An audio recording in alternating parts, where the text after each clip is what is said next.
ప్రశ్న. అవునా కదా? ఎందుకు వస్తాయి అనేది ఒక ప్రశ్న. వ్యాధులు కానీ రోగాలు కానీ ఎందుకు వస్తాయి అనేది ఒక ప్రశ్న. మరి దానికి వాక్యం ఏం చెప్తుంది? బైబిల్ ఏం చెప్తుంది?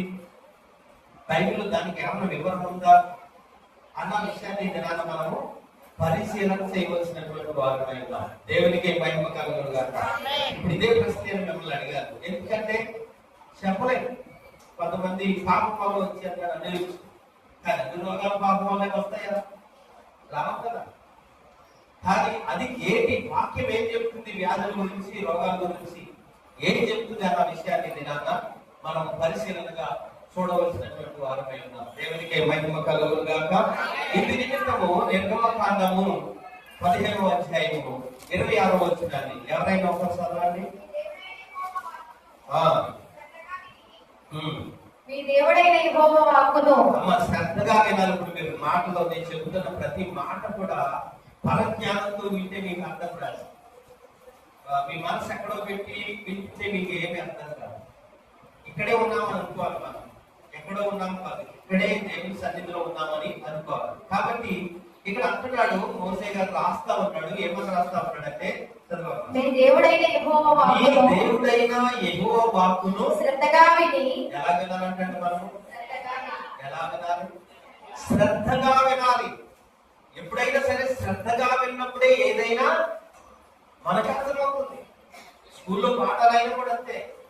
మనం బడికి వెళ్ళినప్పుడు బడిలో పిల్లలు పాఠాలు చెబుతున్నప్పుడు వాళ్ళు శ్రద్ధగా ఉంటే వాడు ఫస్ట్ క్లాస్ లో పాస్ అవుతా ఉంటాడు. స్కూల్కి ఫస్ట్ ర్యాంక్ కూడా తీసుకొని వచ్చేటటువంటి వాడుగా ఉన్నారు. కారణం ఏంటి? అందరూ అదే క్లాస్ లో కూర్చున్నారు కదా. ఒకడు మాత్రమే ఫస్ట్ రావడానికి కారణం ఏంటి? ఒకడు మాత్రమే స్టేట్ ర్యాంక్ రావడానికి కారణం ఏంటి? అదే క్లాస్ లో అందరూ కూర్చున్నారు కదా. కారణం ఏంటంటే వారు ఏం చేశారు? ఆ పిల్లవాడు ఏం చేశాడు? శ్రద్ధగా విన్నాడు. దేవునికి మహిమ కలుగును గాక. హల్లెలూయా. శ్రద్ధగా విన్నాడు కాబట్టి అతను శ్రద్ధగా రాశాడు, శ్రద్ధగా మార్కులు కూడా వేశాడు. అందరికన్నా గొప్పగా అతను ప్రశంసింపబడ్డాడు. దేవునికి మహిమ కలుగును గాక. కాబట్టి ప్రియ దేవుని పిల్లలారా, అర్థం కానిదంటే ఇది ఉండదు. కానీ వినేటప్పుడు మనం ఎలా వినాలి? శ్రద్ధగా వినాలి. చదువు. ఆయన దృష్టికి న్యాయమైనది చేసి ఆయన ఆజ్ఞలకు విధేయులై.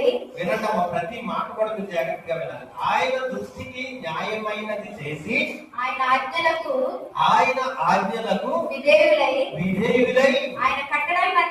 ఆయన కట్టడములన్నిటినీ అనుసరించి నడిచిన ఎడల నేను ఐగుప్తీయులకు కలగజేసిన రోగములలో ఏదియు మీకు రానియను. దేవునికి మహిమ కలుగును గాక.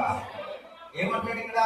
నేను ఐగుప్తీయులకు కలగజేసిన రోగములలో దేనిని మీకు రానియను. అంటే రోగాలు వస్తున్నాయంటే కారణము మనకి ఇక్కడ అర్థమవుతుంది. రోగాలు వస్తున్నాయంటే కారణం మనకి ఇక్కడ అర్థమవుతుంది. ఆయన ఏమన్నాడు? ఐగుప్తీయులకు కలగజేసిన. ఆ రోగాలు ఎవరు కలగజేశారు? ఆ రోగాలు ఎవరు కలగజేశారు ఐగుప్తీయులకి? దేవుడే. ఆ ఐగుప్తీయులకు కలగజేసిన ఏ రోగమును కూడా నేను మీకు రానియను. దేవునికి మహిమ కలుగును గాక. ఎప్పుడు ఈ మాట వర్తిస్తుంది? పై నుంచి మనం అనుసరించి నడుస్తున్నప్పుడే. కానీ మనం ఏం చదువుతాము? నిన్ను స్వస్థపరచు యెహోవాను నేనే అన్నాడు ఆయన. దేవునికి మహిమ కలుగును. అది మాత్రమే మనం పట్టించుకుంటాం. ఏది? నిన్ను స్వస్థపరచు యెహోవాను నేనే అన్నాడు కదా. నిన్ను స్వస్థపరుస్తాడు, నిన్ను బలపరుస్తాడు అన్నట్టుగా మనం మాట్లాడతాం. కానీ నిన్ను స్వస్థపరచడానికైనా, నిన్ను బలపరచడానికైనా, ఏ రోగం రాకుండా చేయడానికైనా ఆయన కొన్ని ఏం పెట్టాడు అక్కడ? కండిషన్స్ ఉన్నాయి. కొన్ని కండిషన్స్ ఉన్నాయి అక్కడ. అవి వాటిని అనుసరించి మనం నడుచుకున్నప్పుడు, మనం దేవుని వాక్యాన్ని శ్రద్ధగా విన్నప్పుడు, తర్వాత ఆయన దృష్టికి న్యాయమైనది చేస్తున్నప్పుడు, ఆయన ఆజ్ఞలకు విధేయులమైనప్పుడు, ఆయన కట్టడలను అనుసరించి నడుచుకుంటున్నప్పుడు, అప్పుడు ఏ రోగము నేను మీకు ఐగుప్తీయులకు కలగజేసిన ఏ రోగము నేను మీకు కలగజేయను. నిన్ను స్వస్థపరచు యెహోవాను నేనే అన్న మాట నాకు ఆయన తెలియజేస్తా ఉన్నాడు. దేవునికి మహిమ కలుగును గాక. హల్లెలూయా. మరొక మాటను కూడా చూద్దాం చూడండి. ద్వితీయోపదేశ కాండము 32వ అధ్యాయం 39వ వచనం. చదవండి ఎవరైనా. ద్వితీయోపదేశ కాండము. ఇక్కడ ఒక మైక్ ఉంది. ఈ మైక్ కూడా తీసుకోండి.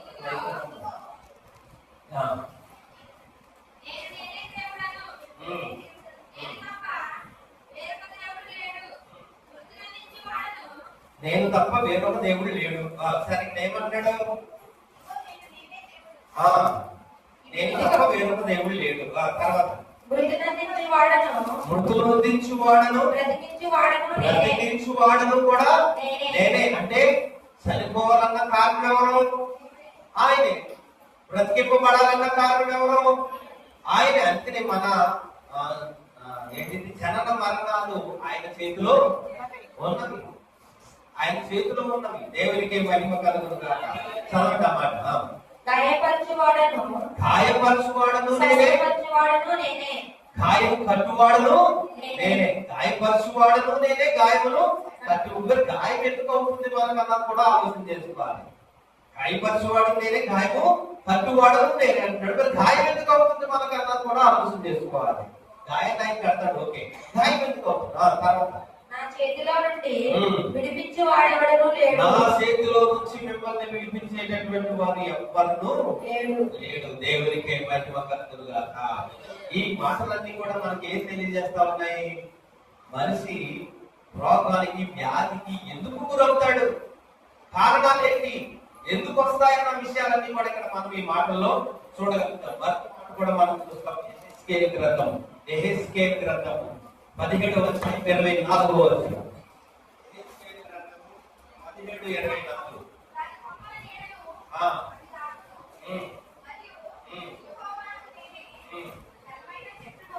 దాని కొమ్మల నిండా విధానము మరియు యెహోవానగు నేనే ఘనమైన చెట్టును నీచమైనది గాను ఘనమైనది గాను చేయువాడదనియు పచ్చని చెట్టు ఎండిపోవునట్లును ఎండిన చెట్లు వికసించినట్లును చేయువాడదనియు భూమి అందుండు సకలమైన చెట్లకు తెలియబడును. దేవునికి మహిమ కలుగును గాక. ఈ వాక్యం చూస్తే మనకి ఏమనిపిస్తుందంటే దేవుడు చెట్లతో ఏమైనా మాట్లాడుతున్నాడా అనిపిస్తుంది కదా. ఈ వాక్యాన్ని కనుక మనం చూస్తే దేవుడు చెట్లతో ఎవరైనా మాట్లాడుతున్నాడా అనిపిస్తా ఉంటారు. చెట్లు అంటే అసలు బైబిల్లో ఎవరికి సాదృశ్యంగా ఉంటారు? చెట్లతో కాదు మాట్లాడేది దేవుడు. ఒకవేళ ఏ మృగంతో మాట్లాడుతున్నా, లేకపోతే చెట్టుతో మాట్లాడుతున్నా, పక్షులతో మాట్లాడుతున్నా, అవి మనల్నే సూచిస్తున్నాయన్న విషయాన్ని మనం ఏం చేయాలి? గమనించుకోవాలి, గ్రహించుకోవాలి. ఇక్కడ చెట్ల గురించి ఆయన మాట్లాడతాడు. ఘనమైన చెట్టు ఘనహీనం చేసేది నేనే, పచ్చని చెట్టును ఎండిపోయేలాగా చేసేవాడిని నేనే, దాన్ని బ్రతికించేవాడిని కూడా నేనే అన్న విషయాన్ని కూడా ఆయన తెలియజేస్తా ఉన్నాడు. దేవునికి మహిమ కలుగును గాక. కొంతమంది మనుషుల విషయంలో నేను అంత బాగా ఉంటాడు, కానీ ఈ రోజే ఇలాగ అయిపోయిందండి, ఇంత సడన్ గా ఇలాగ అయిపోయిందండి అని అంటా ఉంటారు. ఎవరి గురించి? మనుషులు. నిన్నదాకా బాగుంటాడు, రాయిలా ఉంటాడు, అన్ని పనులు, కానీ వెంటనే పడిపోతా ఉంటాడు, కూలిపోతా ఉంటాడు. లేకపోతే నిద్రించడం కూడా నిద్రిస్తా ఉంటారు కొంతమంది. అంటే ఇక్కడ అంటాడు దేవుడు, పచ్చగా ఉన్న చెట్టుని ఎండిపోయేవాడు నేనే, ఘనమైన చెట్టుని ఘనహీనముగా చేయవాడు నేనే, బ్రతకల చెట్టు చప్పువాడు నేను, చచ్చిపోయే చెట్టుని బ్రతికించువాడు కూడా నేను. చెట్టుని కాదు ఆయన, చెట్ల గురించి కాదు ఆయన, ఎవరి గురించి అంటాడు ఆయన? మనుషులను గురించి అంటున్నాడు. దేవునికి మహిమ కలుగును గాక. హల్లెలూయా. ఈ మాటలన్నీ కూడా అవి రోగాల గురించి, వ్యాధుల గురించి, అవి ఎలా వస్తాయి, ఎందుకు వస్తాయి అన్న విషయాలన్నింటినీ కూడా ఈ వాక్యాలన్నీ కూడా మనకు తెలియజేస్తా ఉన్నారు. సాధారణంగా ఈ యొక్క లోకంలో ఉన్నటువంటి మనకి వ్యాధులు, రోగాలు సంక్రమిస్తున్నప్పుడు కొన్నేమో ఆధ్యాత్మిక పరంగా వచ్చేటటువంటి రోగాలు కొన్ని ఉంటాయి. ఆత్మీయ రోగం అంటారు కదా కొంతమంది. ఆత్మీయ రోగం, ఆత్మీయంగా బలహీనమైన ఆత్మ రోగం అనమాట. అంటే ఆధ్యాత్మికంగా వచ్చే రోగాలు కొన్ని ఉంటాయి, తర్వాత చండాలుగా వచ్చే రోగాలు కూడా కొన్ని ఉంటాయి. నార్మల్ గా అంటే వాతావరణాన్ని బట్టి, పరిస్థితులను బట్టి, నువ్వు వాడుతున్న వాడకాన్ని బట్టి, నువ్వు తింటున్న ఆహారాన్ని బట్టి వచ్చేటటువంటి రోగాలు కూడా కొన్ని ఉంటాయి. ఇవి భౌతికంగా వచ్చే రోగాలు, అంటే జనరల్ గా వచ్చే రోగాలు. కానీ వాక్య పరంగా కూడా కొన్ని రోగాలు ఉన్నాయి. అవి ఎందుకు వస్తాయన్నాయి కూడా మనం చూస్తాము. ముందు జనరల్ గా వచ్చే రోగాలు ఏంటి, వాటిని మనం పరిశీలన చేద్దాం. మొట్టమొదటిగా జనరల్ గా వచ్చేటువంటి రోగాల్లో వాతావరణ పరిస్థితుల మార్పును బట్టి ఏమవుతుందంట, కొన్ని రోగాలు వస్తూ ఉంటాయి. వాతావరణ పరిస్థితుల మార్పును బట్టి కొన్ని రోగాలు వస్తూ ఉంటాయి. ఇప్పుడు సీజనల్ గా వస్తాయన్నమాట. సీజనల్ గా వచ్చే రోగాలు, వేసవికాలంలో వచ్చే రోగాలు కొన్ని ఉంటాయి, శీతాకాలంలో వచ్చే రోగాలు కొన్ని ఉంటాయి, వర్షాకాలంలో వచ్చేటటువంటి రోగాలు కూడా కొన్ని ఉంటాయి. మనం అనుకుంటాం నిజంగా ఎందుకు ఇలాగా ఈ వ్యాధులు వస్తా ఉన్నాయి, ఈ సీజన్ కి ఈ రోగం, ఈ సీజన్ కి ఈ రోగం ఎలాగ ఎందుకు వచ్చేస్తున్నాయి అది మనం అనుకుంటాం. ఇందాక ఒక మాట చదివాము, గాయపరచువాడు నేనే, గాయమును కట్టువాడును కూడా నేనే, దేవునికి మహిమ కలుగును గాక. ఈ వాతావరణ మార్పును బట్టి కొన్ని రోగాలు వస్తూ ఉంటాయి కదా, సీజనల్ గా వచ్చే రోగాలు. వాటిని కూడా దేవుడు ఏమి చేయడో తెలుసా, సీజనల్ గా తగ్గించుకునే విధానాలు కూడా దేవుడు మనకి ఇచ్చాడు, స్వస్థ పొందుకునే విధానాలు కూడా మనకి ఇచ్చాడు. అవి ఏంటంటే, ఇప్పుడు ఒక్కొక్క సీజన్ ఒక్కొక్క రకమైనటువంటి ఫ్రూట్ మనకు వస్తూ ఉంటాయి, పండ్లు. అవన్నీ సీజన్ లో దొరకవు, కొన్ని సీజన్ లో మాత్రమే దొరుకుతాయి. ఆ సీజన్ కి ఎందుకు ఆ ఫ్రూట్ వస్తుంది, ఆ సీజన్ కి ఎందుకు ఆ ఫలం వస్తా ఉంది అన్నది కనుక మనం ఆలోచన చేస్తే, ఒరే బాబు ఈ సీజన్ కి నీకు ఈ రోగం వస్తుంది, ఈ రోగం నుంచి నువ్వు బయటపడాలంటే దానికి మందు కూడా నేను నీకు ఇస్తున్నాను. ఏంటి ఆ మందు, ఇదిగో ఈ రోగానికి ఈ మందు, ఈ ఫ్రూటే నీకు మందు. దేవునికి మహిమ కలుగును గాక. ప్రకటన గ్రంథంలో కూడా మనం చూస్తాం, సముద్రం ఉంటుంది ఆయన సింహాసనం, ఆ సముద్రానికి ఇరు పక్కన ఏమున్నాయంట, చెట్లు. ఆ చెట్లు యొక్క ఆకులు ఫలాలు ఏం చేస్తున్నాయంట, మనుషులను స్వస్థపరుస్తున్నాయి. అంటే అక్కడ ఉన్నటువంటి వాటిని స్వస్థపరుస్తున్నాయన్నటువంటి మాట మనం చూస్తాం ప్రకటనలో. దేవునికి మహిమ కలుగును గాక. హల్లెలూయా. అంటే ఇప్పుడు దానికి సీజన్ గా ఏ రోగం, ఇప్పుడు ఎండాకాలం, ఎండాకాలంలో ఏమొస్తే మనకి ఏ దెబ్బలు తగ్గుతాయి చెప్పండి, వడదెబ్బలు. ఏ దెబ్బ అంటే చెప్పేది, వడదెబ్బలు తగ్గుతాయి మనకి ఎండాకాలంలో. అటువంటి రీహైడ్రేషన్ ఏర్పడతా ఉంటుంది.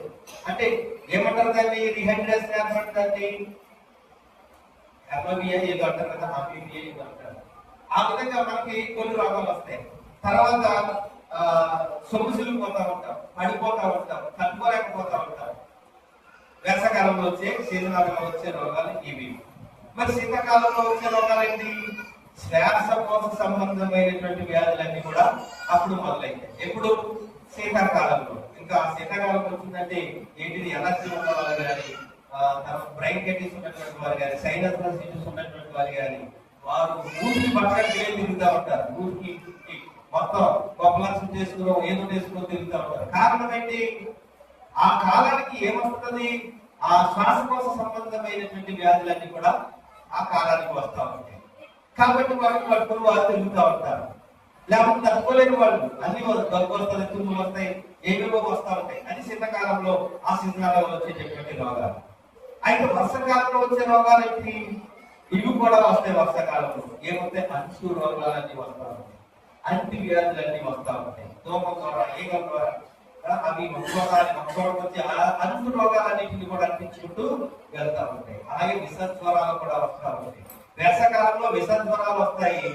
ఈ శీతాకాలంలో ఏమవుతాయి, ఈ వైరల్ ఫీవర్స్ వస్తూ ఉంటాయి. ఇలాగనమాట ఒక్కొక్క సీజన్ కి ఒక్కొక్క రకమైనటువంటి వ్యాధులు, రోగాలు మనం ఏం చేస్తూ ఉంటాయి, తీస్తూ ఉంటాయి, మాకు బలహీనపరుస్తూ ఉంటాయి, మనకు అనారోగ్యానికి గురి చేస్తూ ఉంటాయి. ఇది దేవుడు ఇచ్చింది కాదు, దేవుడు మనకి ఇచ్చింది కాదు. ఇది సీజనల్ గా వచ్చేటటువంటి వ్యాధులు అనేటటువంటి విషయాన్ని మనము గుర్తుంచుకోవాలి. అయితే ఈ సీజనల్ గా ఎలాగంటే, ఒకసారి ఆదికాండము 8వ అధ్యాయము 22వ వచనాన్ని కనుక మనం చూస్తే, అక్కడ ఈ కాలాన్ని దేవుడే మార్చాడు.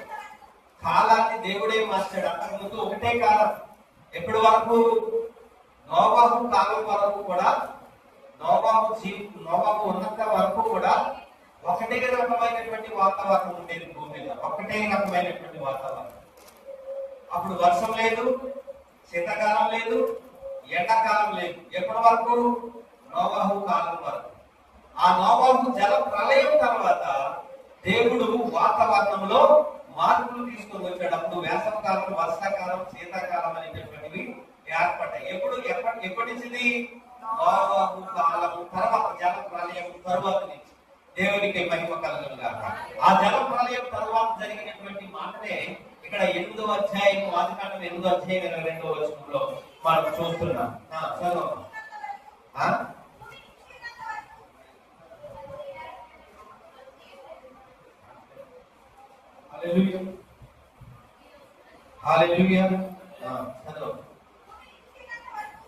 భూమి నిలిచి ఉన్నంత వరకు కూడా వేసవ కాలమును, కోతకాలమును, శీతోష్ణములను అన్ని కూడా ఎప్పటి నుంచి మొదలైనవి?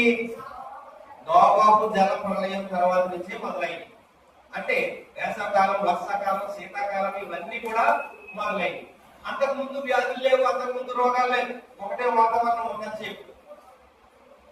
దేవుడు అలా ఇచ్చాడు. అట్టి మంచి వాతావరణం దేవుడు మనకి ఇచ్చాడు. అట్టి మంచి భూమిని, అట్టి మంచి సమతుల్యాన్ని దేవుడు మనకి ఇచ్చాడు. కానీ దాన్ని మనం పొందుకోలేకపోయాం, అనుభవించలేకపోయాం మనం దాన్ని.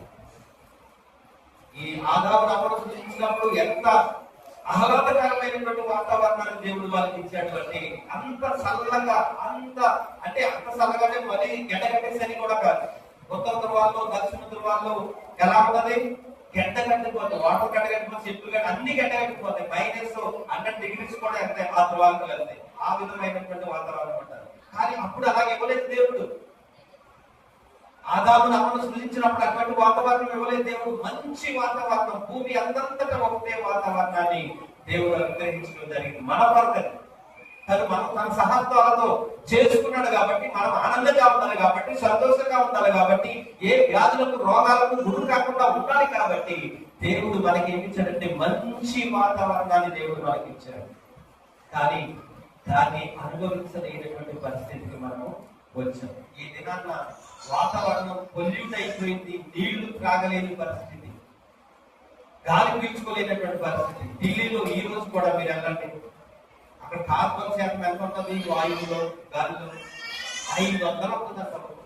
500% కార్బన్ శాతం. అంటే వాయువు పీల్చుకోలేనటువంటి పరిస్థితి. అంతేనే ఈ భూమి కొంత సెటరైట్ చేసుకుంది. ఎప్పుడో తెలుసా మీకు భూమి సెటరైట్ చేసుకున్నది? సెటరైట్ చేసుకుంది భూమి, కోల్పోయిన దాన్ని కొంత సెటరైట్ చేసుకుంది. ఎప్పుడు చెప్పండి? 2020లో. 2020లో భూమి కొంత సెటరైట్ చేసి, అప్పుడు 500, ఇప్పటికి 600 అలా ఉన్నటువంటి పొల్యూషన్ కాక ఈ 2020లో కరోనా రావడానికి కారణాన్ని బట్టి ఏం విధింపబడితే ప్రపంచమంతా? ఏం విధింపబడింది? లాక్డౌన్.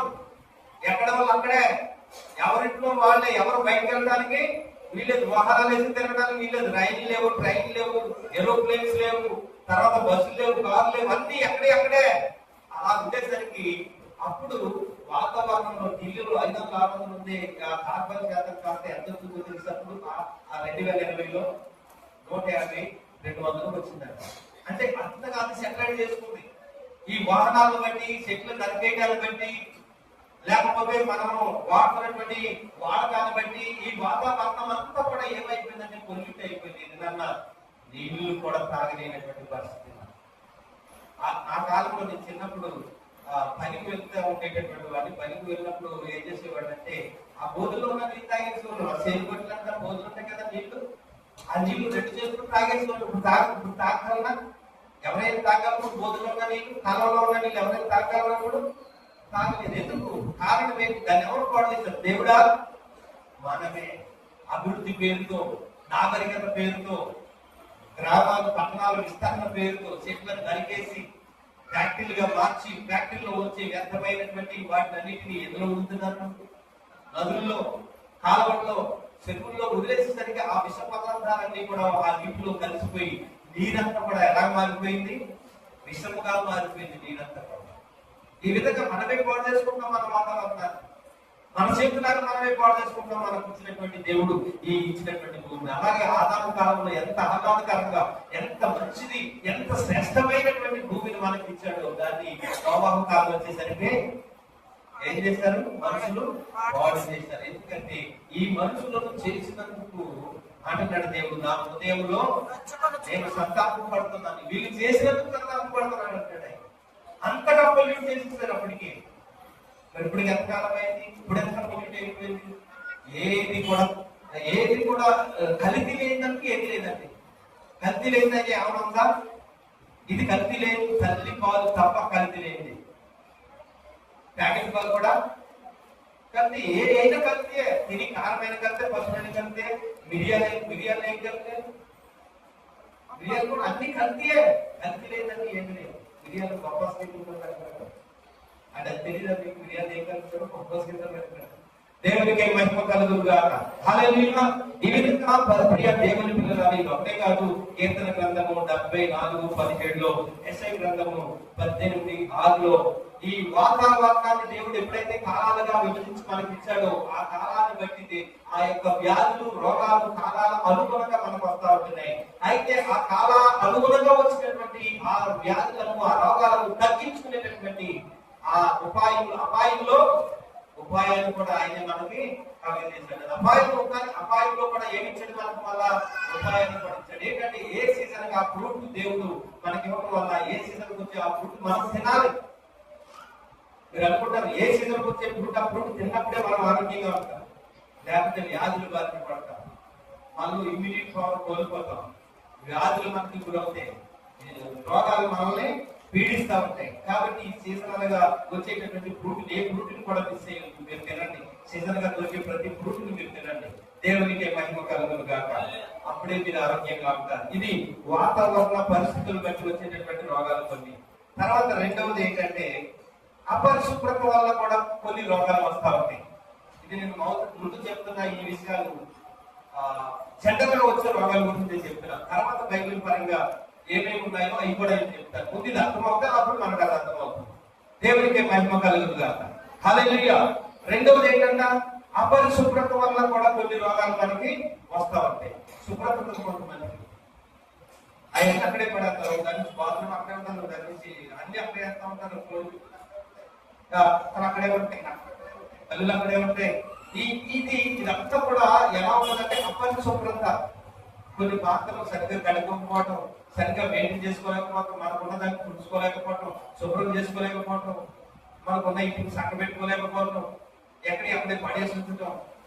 కొంతమంది ఏం చేస్తారు, కొన్ని చెప్తాను, అన్ని వదిలే కానీ ఇప్పుడు మన ఇంటి ముందు కొన్ని టైర్లు, లేకపోతే కొందరు పగిలిపోయిన పాత్రలు, పగిలిపోయిన డబ్బాలు, పగిలిపోయిన బకెట్లు అన్ని పడేసి ఉంచుతారు. ఇప్పుడు ఇదే కాలం ఏంటి? ఇదే కాలం వర్షాకాలం. వర్షాకాలంలో ఏం పడుతుంది? వర్షం పడుతుంది. ఇప్పుడు నువ్వు కుండలో ఇలా పెట్టి పడేసించావు, పగిలిపోయి డబ్బాలు అలా పెట్టి పడేసించావు, టైర్లు అలా పడేసించావు. ఈ వర్షం పడి నీళ్ళు ఎందులోకి వెళ్తాయి? వాటిలో పడతాయి. వాటిలో పడి ఏమవుతాయి? అలాగే ఉంటాయి. ఇప్పుడు అక్కడ ఏం చేస్తాయి? మనకి దోమలు, ఏకలు చేరి అక్కడ గుడ్లు పెట్టి వాటి సంతానాన్ని ఉత్పత్తి చేసుకుంటాయి అన్నమాట. వాటి సంతానం ఉత్పత్తి చేసి ఎవరి మీద దాన్ని చేస్తాయి? ఇవి మన మీదే. ఆ విధంగా ముందు రోగాలకు మనం గురవుతాం. ఆ విధమైనటువంటి మన పరిసరాలు కనుక శుభ్రంగా ఉంచుకోకపోతే బాధపడేది ఎవరో తెలుసు? పక్కలు కాదు, మనమే బాధపడతాం, మనమే వ్యాధికి గురవుతాం, మనమే రోగానికి గురవుతాం. కాబట్టి మీ పరిసరాలను శుభ్రంగా ఉంచుకోవాలి. ఇలా తెరవబడి నీళ్లు నింపబడుతున్నటువంటి, అలాగే ఉండిపోతున్నటువంటి పాత్రలు ఏమైనా ఉంటే బోర్లెచ్చండి, లేకపోతే తీసుకెళ్లి చెత్తడు కమ్మేయండి. చెత్తడు వస్తాడు, తిరుగుతా ఉంటాడు, పాత సామాన్ వాడు కమ్మేయండి, లేకపోతే బోర్లించి పెట్టండి. కానీ ఇలా పెట్టి మాత్రం ఉంచకండి. ఒక బలమైనటువంటి వ్యక్తి ప్రపంచంలోనే ఒక వ్యక్తి, ఆయన దోమకుడు చచ్చిపోయాడు. ఎవరో అలెగ్జాండర్ ద గ్రేట్. ప్రపంచాన్ని జయించినటువంటి ఆ యొక్క జయశీలుడైనటువంటి అలెగ్జాండర్ ఎలా చచ్చిపోయాడు? అమ్మా? అందరిని జయించాడు. దేని జయించలేకపోయాడు? ఒక దోమను జయించలేకపోయాడు. కాబట్టి ఎంత చిన్నది చూడండి, ఎంత ప్రమాదకరంగా మారుతుందో. కాబట్టి మీ పరిసరాలను పరిశుభ్రంగా ఉంచుకోకపోతే కొన్ని రోగాలకు, కొన్ని వ్యాధులకు, కొన్ని కష్టాలకు మీరు గురవుతారు. కాబట్టి శుభ్రంగా ఉంచుకోవడం దేవుడి పిల్లలు కానీ మన కర్తవ్యం. దేవుడు పరిశుద్ధుడు, మనం కూడా పరిశుభ్రంగా మన వాతావరణాన్ని, మన ఇంటిని, మన ఇల్లును ఎలా ఉంచుకోవాలి? పరిశుభ్రంగానే ఉంచుకోవాలి. గలీజ్గా ఉండకూడదు, అసహ్యంగా ఉండకూడదు, చూసే వారికి ఇబ్బందికరంగా ఉండకూడదు. కొంతమంది ఇళ్లలో వాసన కూడా పడతా ఉంటుంది, నానా రకాలైన వాసన. అటువంటి రాకూడదు, అటువంటి ఉండకూడదు, అటువంటి చూసుకోవాలి. అటువంటి అని ఉంటే కొన్ని రకాలైనటువంటి వస్తా ఉంటాయి, వాటి వల్ల బాధపడేది మనమే. కాబట్టి ఆలోచన చేసుకోండి. ఇది రెండవది ఎలా వస్తుందంట, అపరిశుభ్రత వల్ల కొన్ని వ్యాధులు రోగాలు మనకు వస్తా ఉంటాయి. మూడవది చెడ్డ అలవాటు వల్ల కూడా కొన్ని రోగాలు మనకు వస్తా ఉంటాయి. చెడ్డ అలవాటు అంటే చెడు అలవాటు. తినే ఆహారం విషయంలో కానీ ఏం దొరుకుతుంది తినేదా, తర్వాత కలుపుతూ ఉంటారు, నానా రకాలుగా బాధపడుతూ ఉంటారు. తినే ఆహారాన్ని బట్టి చెడ్డ అలవాటు అంటే కొంతమందికి మందు కొడతారు, సిగరెట్లు కలుపుతారు, సోడా బయలు, గుట్కా మట్కా కైని, ఇటువంటివన్నీ వాడుతూ ఉంటారు అనమాట. ఇటువంటి వాడుతున్నప్పుడు అది నీకు ముందుగా నీకు ఏదన్నా కొంచెం హ్యాపీగా అనిపించొచ్చేమో. ఇప్పుడు మనం చేస్తున్న పాపం ముందు మనకి ఏమనిపిస్తుంది, సంతోషంగా నడిపిస్తుంది. చివరికి అది ఎక్కడ నడిపిస్తుంది, నీకు మరణానికి నడిపిస్తుంది అని వాక్యం చెప్తా ఉంది. ఇదే ఈ చెడలవాట్లు దురలవాట్లు కూడా, ఈ త్రాగుడు, ఈ ఎదుబడిదని తింటాం, లేకపోతే ఎదుబడిదని తాగేయడం, నవలడం, ముక్కలు వేసుకోవడం, పెదాల కింద పెట్టుకోవడం, నేను చూస్తా ఉంటాను చాలా చోట్ల. కలిపెట్టారు ఆఖరికి అందుకే ఒకటి అంటాడు, మీకు అడ్వర్టైజ్మెంట్ ఇస్తా ఉంటాడు. ఒక అతని పేరు ఏదో ఉంటుంది, అతని పేరు తిని మట్కా తిని కరిగి తిని క్యాన్సర్ గురైపోయిన రోజు పడిపోయింది, నారాయణ అవుతుందని చెప్తా ఉంటాడు. దేవునికి మహిమ కలుగును గాక. హల్లెలూయా. కాబట్టి మనకు ఉన్నటువంటి చెడు అలవాట్ల వల్ల కూడా కొన్ని రోగాలు మనకి వస్తా ఉంటాయి. ముందుగా తాగుతున్నప్పుడు మత్తు అనిపిస్తుందేమో, తర్వాత కిడ్నీలు పోతాయి, లివర్ పోతాయి. సిగరెట్ తాగుతున్నప్పుడు మనకి హ్యాపీ అనిపిస్తుందేమో, ఏం పోతాయి, లంగ్స్ పోతాయి, లంగ్స్ లోపల ఊపిరితిత్తులు పోతాయి. ఇది మీరు ప్రయోగపరంగా చేయాలనుకుంటే ఒక సీసాల కూడా మీరు పెట్టి దాని పైన రబ్బర్ బ్యాండ్ పెట్టి దాంట్లో సిగరెట్ పెట్టి దాంట్లో ఉన్న నీళ్ళు తీసేయండి, దాంట్లో పొగ వస్తుంది, అది తీసేయండి, ఏమవుతుంది చూడండి. ఆ సీసా ఏమవుతుంది, బస్సు పారిపోతుంది.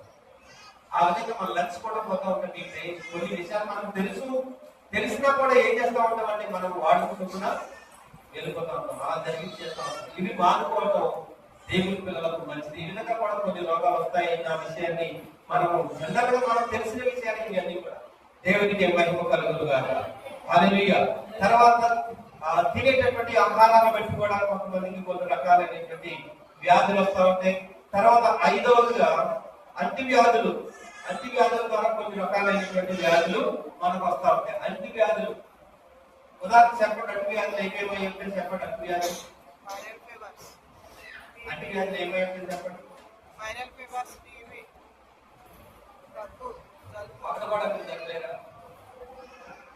వైరల్ ఫీవర్ అంటారు. ఎలా అవుతుంది, ఒకరి నుంచి ఒకరికి వస్తుంది. అంటువ్యాధి ఒక ఇంట్లో వచ్చిందంటే మొత్తం అందరికి తిప్పేస్తారు.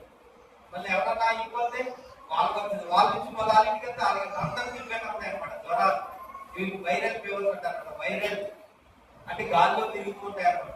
కరోనా కూడా ఎలా వచ్చింది, అంటువ్యాధినా లేకపోతే ఏదన్నా అలా వచ్చిందా, మురికి మాస్క్ తిరిగిగా మనం అంటువ్యాధి వాతావరణం ద్వారా గాలితో వచ్చేటటువంటి అంటువ్యాధి. ఇంకా మీకు కొన్ని వ్యాధి ఉంటాయి, చికెన్ పాక్స్ అని ఉంటారు. దాన్ని ఏమంటారంటే మసూస్ కదా, మసూస్కి కదా ఏమంటారు, అదేనా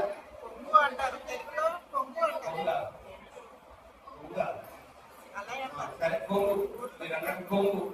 ఈ పొంగు ద్వారా కూడా ఏం చేస్తారు, సెపరేట్ గా కూర్చోబెడతారు కదా, అలానేవారు కదా, వారు సెపరేట్ మళ్ళీ ఏం చేస్తా ఉంటారు కదా. ఇవన్నీ కూడా ఏంటంటే అంటువ్యాధి. ఇవి జెండాలో వచ్చేటటువంటి వాటిని నేను మీకు తెలియజేస్తున్నాను ముందు. దేవునికి మహిమ కలుగును గాక. హల్లెలూయా. తర్వాత ఆరవదిగా అకస్మాత్తుగా వచ్చేటటువంటి రోగాలు పడుకుంటుంటాయి. చెప్పండి, అకస్మాత్తుగా వచ్చేవి ఏమిటో చెప్పండి. హార్ట్ అటాక్, కార్డియో అరెస్ట్ అంటారు కదా, కార్డియో అరెస్ట్. అసలు ఈ ఒక్కొక్క అవయానికి ఒక్కొక్క డాక్టర్ ఎలా వచ్చాడు కదా. అంతకుముందు ఒకటే డాక్టర్ వైద్యుని దగ్గరికి వెళ్ళమంటాడు, ఒకడే వైద్యుడు. మనం బైబిల్లో కూడా వైద్యులు ఉన్నారు. ఎంతమంది ఉన్నారు, 9 మంది ఉన్నారు. 9 మంది వైద్యులు కానీ మనకు కనబడతారు. అప్పుడు వైద్యుడు అక్కడ ఏ రోగానికైనా అతనే. కానీ ఇప్పుడు చెప్పండి, ఇప్పుడు కిడ్నీకి ఒక డాక్టరు, లివర్కి ఒక డాక్టరు, గుండెకి ఒక డాక్టరు, తర్వాత బ్రెయిన్కి ఒక డాక్టరు, కన్ను ముక్కు చెవికి ఒక డాక్టరు, కీళ్ళకి ఒక డాక్టర్, ఎముకలకు ఒక డాక్టర్, తలకు ఒక డాక్టర్, రక్తానికి ఒక డాక్టర్, ఇలా ఎందుకు వచ్చారంటే ఈ విధమైనవన్నీ మనం తెచ్చుకోవటం వల్ల, తినే ఆహార పదార్థాల ద్వారా, చెడు అలవాట్ల వల్ల, ఇటువంటివన్నిటిని బట్టి, ఇటువంటి రోగాలను మనకి రావడాన్ని బట్టి ఇటువంటి డాక్టర్లు అవయవానికి ఒక డాక్టర్ తయారైపోయి, అలాగే ఎక్కువైపోయి రోగాలు. దేవునికి మహిమ కలుగును గాక. హల్లెలూయా. ఇప్పుడు వాక్యపరంగా చూద్దాం, అసలు వ్యాధులు, రోగాలు అసలు మనకి ఎందుకు వస్తాయి అనేటువంటి విషయాలు కొన్ని మనం చూద్దాం ఈ సమయంలో. ఫిలిప్పీయులకు రాసినటువంటి పత్రిక 2వ అధ్యాయం 27వ వచనం ఒకసారి చూడండి.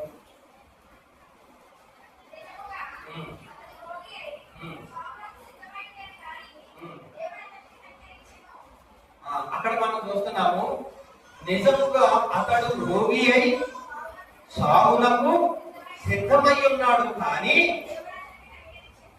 అన్న దాంట్లోనే మనం అసలు విషయాన్ని మనం చూడగలం. రోగి అయిపోయాడు, సావడానికి సిద్ధంగా ఉన్నాడు,